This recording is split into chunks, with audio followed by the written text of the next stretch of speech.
Hey there, friends and enemies. JoPaWrites here once again, and I'm here with another edition of the Writer's Thoughts. Thank you for all the support lately. Like, comment, subscribe if you want to watch more videos. I'm going to jump into it, and this week's topic is everyone's favorite in Destiny 2 right now, weapon sunsetting. Now, there's also armor sunsetting that is going to be taking place, but I'm going to wait on that topic until we know a little bit more from Bungie on what they're going to be doing. But if you are unfamiliar, weapon sunsetting is going to be where all the legendary weapons are going to have a power cap. That means 1 year from their release, they are no longer going to be usable in things like raids, Trials of Osiris, Grandmaster Nightfalls, any kind of high power content after that 1 year mark. The reason for this, and the reason I do think it's a good idea going forward, is to keep the meta, the sandbox fresh, allow them to focus their testing so that way all the weapons don't need to be tested all the time. If something is broken, it won't be broken in endgame, so it's not as big of a deal. And they're going to be more flexible going forward with balance redesign and also introducing new perks and new weapons into the sandbox, which I'm very excited for. A lot of people are upset. They feel like the weapons that they've worked hard to earn, such as Revoker, Recluse, Mountaintop, those are going to be taken away from them. And I understand that point. However, I disagree. Those weapons have had their time. They kind of broke the sandbox in a way in that nothing could live up to those weapons. They are super powerful things that unfortunately dominated for far too long. And hopefully now we'll get a middle ground where weapons feel good, but they're not completely dominant. In my opinion, all games that are ongoing service games need to have this type of system where not everything is going to be carried forward for infinity. You saw it from Destiny 1, Year 1 to Year 2. Even exotics were sunset at that point. And in my opinion, it led to people finding new favorites, new weapons of choice. And it's something that's absolutely needed in order to keep things feeling fresh. Now, as far as some of the complaints I've seen, Bungie doesn't know how to introduce new weapons or new perks that are good. That's false. Like, all these weapons were introduced within the last year, so they know how to do it. They've just been hamstrung a little bit by the fact that if you have a weapon that dominates and is at the top, no one wants to use anything else. No one wants to find new favorites or grind for something new. As long as that's there, even if it's just as good as that weapon, no one wants to find something new because they already have the best thing that they could possibly have. So what ends up happening is Bungie can introduce all kinds of new stuff, even new different feeling guns, like you have your Loud Lullaby, Martyr's Retribution, which are unique guns in themselves, but no one wants to try out anything because they have the other guns that are just superior. And then we come into the issue of power creep, and there's only so many new, better weapons that can be introduced until everything is just way too easy. There's no challenge in the game. So with the latest TWT, Bungie actually introduced some information about how there are going to be new perks. Old favorites, like old Iron Banner weapons, are going to get 2 new perks that are Iron Banner specific.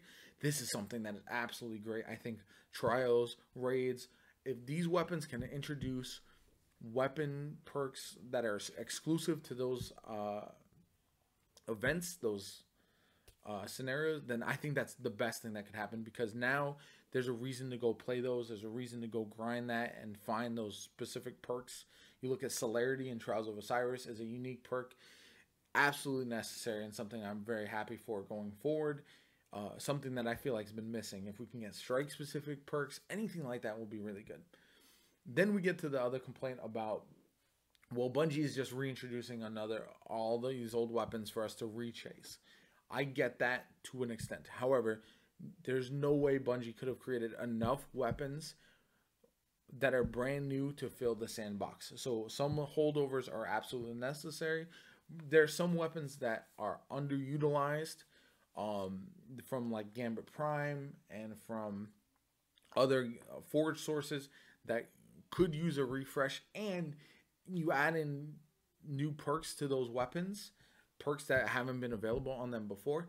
Now those weapons feel a little bit different, and we can experiment with those going forward. So I think the combination of old favorites with new perks and new weapons with old perks and new perks is going to be absolutely vital for the sandbox going forward, and is why I'm very excited to see where they go from here.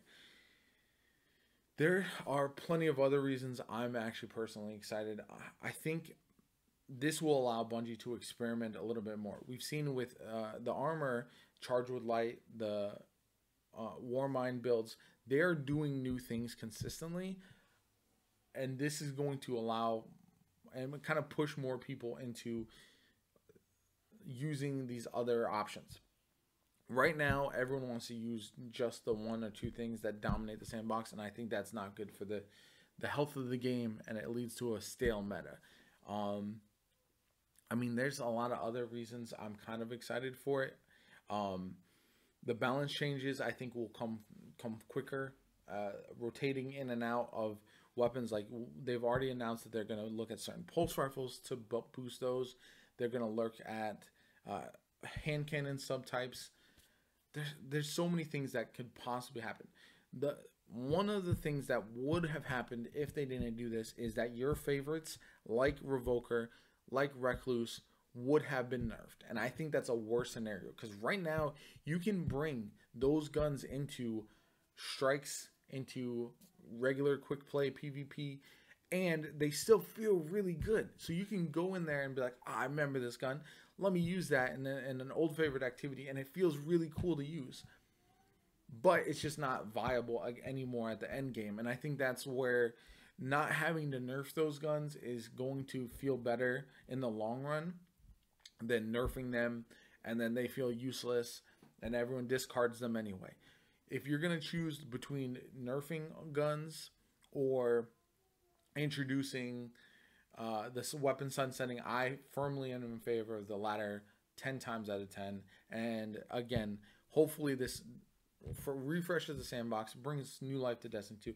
I'm very excited for the fall expansion. I think a lot of things are going to be happening, and I can't wait. So that's my thoughts on weapon sunsetting. I hope you enjoyed them. Let me know down below what your thoughts are, how you want to see them handle it going forward. Like, comment, subscribe, as I said, and I will catch you guys later. Appreciate you. JoPa out.